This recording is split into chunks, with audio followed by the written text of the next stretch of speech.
To receive new poker definitions regularly, subscribe to the channel now. Definition of probe bet.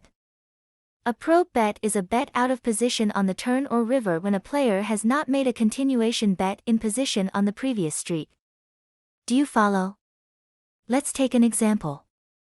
A player opens on the button. The player in SB position calls the bet. The player on the BB folds.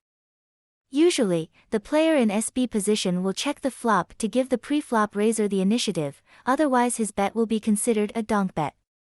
So the player in SB position checks, the player on the button does not bet and checks back, misc bet. The turn is dealt and the player in SB position bets out of position, this is a probe bet. More details on the probe bet.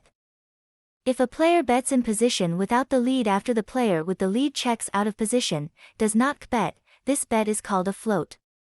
A float is a bet that is made after a check.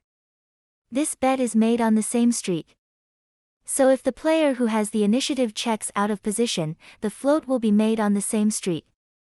But when the bet is made on the next street because the player who had the initiative was in position, we no longer speak of a float, but a probe bet.